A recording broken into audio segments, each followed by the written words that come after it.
नैमिषारण्य क्षेत्र में शौनकादि 88 सहस्त्र ऋषियों ने एक बार श्री सूत जी से निवेदन किया, हे सूत जी, इस समय अधिकांश प्राणी अज्ञानवश सांसारिक मोहमाया में फंसकर अनैतिक कार्यों में लिप्त होकर राक्षसों के समान आचरण करने लगे हैं, जिस कारण वे आठों प्रहर दुखी रहते हैं एवं असंतुष्ट रहते हैं। हम लोगों की यह इच्छा है कि उनके उद्धार हेतु आप किसी ऐसे भगवत चरित्र का वर्णन कीजिए जो भक्ति ज्ञान एवं वैराग्य से ओतप्रोत हो और भगवत भक्ति को प्राप्त करने में पूर्ण रूप से सहायक सिद्ध हो। यह भी बताइए कि किस प्रकार प्रभु के भक्त इस माया रूपी जाल से मुक्त होकर कर्म बंधन से छूट सकता है। 88,000 ऋषियों की बात सुनकर श्री सूत जी महाराज अत्यंत प्रफुल्लित हो उठे और बोले, हे ऋषियों, तुम लोगों की बात धरती पर वास करने वाले जीवों के लिए अत्यंत ही हितकारी है। आप लोगों ने जो बात पूछी वह अत्यंत श्रेष्ठ और मंगलकारी है। अतः काल रूपी सर्प के मुंह में पड़े दुखों से कराहते जीवों के उद्धार हेतु श्रीमद् भागवत की कथा सुनाता हूँ, जिसे वेद व्यास जी के पुत्र श्री सुखदेव जी ने राजा परीक्षित को सुनाया था। श्रृंगी ऋषि के कठोर श्राप के कारण राजा परीक्षित गंगा तट पर निवास करने लगे। उस समय श्री सुखदेव जी ने उन्हें श्रीमद् भागवत की कथा सुनाई थी। उस शुभ घड़ी में देवताओं ने अमृत कलश लाकर श्री सुखदेव जी से कहा, हे मुनि श्रेष्ठ, इस अमृत कलश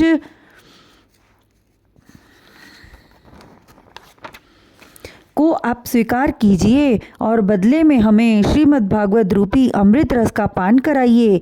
देवताओं की बात सुनने के पश्चात श्री सुखदेव जी बोले, हे देवगण, आपके अमृत को पाने से मनुष्यों की आयु केवल देवताओं के समान हो जाएगी, किंतु तुम्हारे अमृत से श्रेष्ठ भागवत कथा है, जिसके सप्ताह भर पढ़ने और श्रवण करने से जन्म जन्मांतर के आवागमन रूपी बंधनों से मुक्त होकर मानव प्रभु के परम पद को प्राप्त हो जाता है।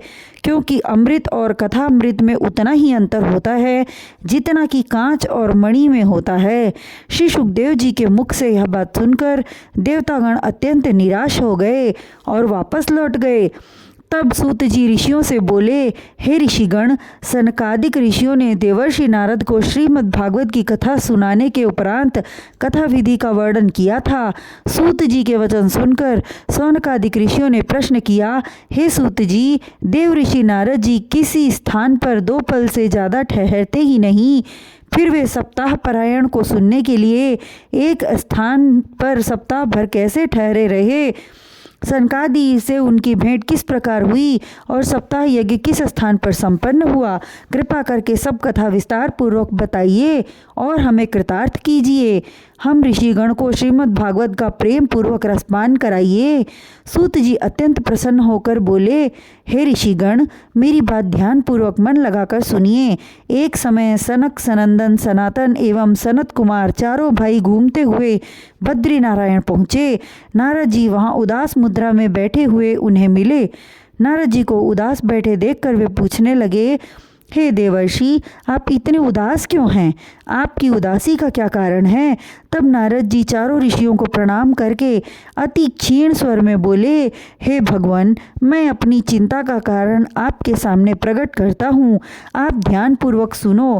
काशी, गोदावरी और गया आदि तीर्थ स्थानों पर मैं भ्रमण करने गया, किंतु सभी पावन स्थलों पर मैंने कलयुग का पूर्ण प्रभाव देखा।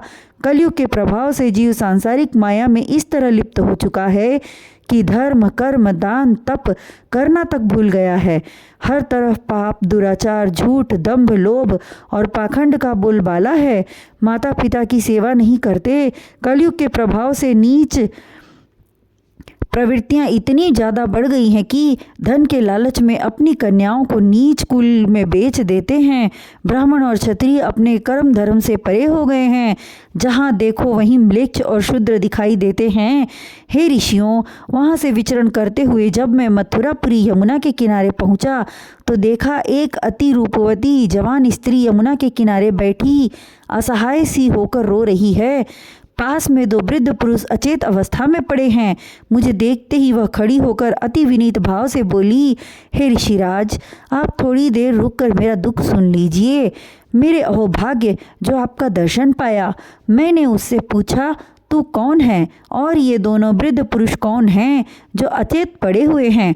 वह बोली, हे ऋषिराज, मैं भक्ति हूँ और अचेतावस्था को प्राप्त ये दोनों मेरे पुत्र ज्ञान और वैराग्य हैं। गंगा, यमुना, सरस्वती आदि नदियाँ हैं जो स्त्रियों का रूप धारण करके मेरी सेवा में उपस्थित हुई हैं। मैं प्रवीण देश में जन्मी, कर्नाटक देश में तरुणी हुई और कुछ दिन तक मैं दक्षिण में रही। गुजरात पहुंचने के पश्चात मैं बूढ़ी हो गई। अब मैं वृंदावन आई हूँ। यहाँ पहुँचते ही पुनः मैं तरुणी हो उठी, परंतु मेरे दुर्भाग्य की मेरे दोनों पुत्र अचेत होकर धरा पर जा गिरे। इनमें बोलने तक की सामर्थ्य शेष न रही। अपने पुत्रों की अवस्था देखकर मैं अत्यंत दुखी हूँ। यह कितने लज्जा की बात है ऋषिराज कि पुत्र तो बूढ़े हो गए हैं, परंतु मैं तरुणी ही बनी हुई हूँ। इसका क्या कारण है, वह आप मुझे बताने की कृपा करें। नारद जी बोले, हे भगवान, जब देवी भक्ति ने मुझसे इस प्रकार कहा तो मैंने उसे समझाया, हे देवी, घोर कलयुग के आगमन से ज्ञान और वैराग्य जीवों के हृदय से निकलकर कोसों दूर जा खड़े हुए। उनकी कोई मर्यादा ही न रही। वृंदावन में पांव रखते ही तू पुनः तरुणी हो प्राप्त हो गई, परंतु कलयुग में तेरे पुत्रों को ज्ञान और वैराग्य कोई मान्यता नहीं। भक्ति पुनः बोली, यदि कलयुग ऐसी ही दुष्ट प्रवृत्ति का है तो राजा परीक्षित ने उसे जीवित क्यों छोड़ दिया। तब मैंने भक्ति को समझाया, हे देवी, राजा परीक्षित ने कलयुग को एक विशेष गुण के कारण छोड़ दिया। उसका विशेष गुण यह है कि अन्य युगों में हजारों वर्ष तक अथक तपस्या, जप, यज्ञ, ज्ञान, दान और धर्म कर्म करने के बाद भी वह फल नहीं प्राप्त हो पाता था जिस फल को प्राप्त करने की कामना जीव के मन में होती थी, और वह फल कलयुग में केवल भगवान नाम के जप से ही प्राप्त हो जाता है। परंतु दुख की बात तो यह है कि इतना सहज होते हुए भी प्राणियों के इस कलयुग में यह सहज काम नहीं हो पा रहा है। ब्राह्मण, क्षत्रिय, वैश्य और शूद्र प्रायः अपने कर्मों को त्याग कर क्रोध, लोभ और मोह एवं अहंकार रूपी बंधन में जकड़े जा रहे हैं। ब्राह्मण का ब्राह्मणत्व समाप्त होता जा रहा है। क्षत्रिय अपने कर्म से विमुख हो रहे हैं। वैश्य ने व्यवसाय में ईमानदारी छोड़कर झूठ, बेईमानी और अधर्म से धन संचित करने में लिप्त हैं। शूद्रों के मन से सेवा भाव निकलकर लुप्त हुआ जा रहा है। चारों दिशाओं में पाप और अनाचार का बोलबाला है। ऐसी विकट स्थिति में परम आवश्यक है कि कलयुग के महापाश को भंग करने के लिए मनुष्य श्री भगवान नाम का सुमिरन करे और उनके गुणों का श्रवण करे। यह सुनकर भक्ति नमन करके बोली, हे महामुनि, आप धन्य हैं। आप सबका कष्ट दूर करते हैं। मुझ पर दया करके मेरा भी दुख दूर करिए। मेरे पुत्रों को पुनः तरुणाई प्राप्त करने में और चैतन्यता वापस लाने का कोई उपाय कीजिए। मैं आपको साष्टांग प्रणाम करती हूँ।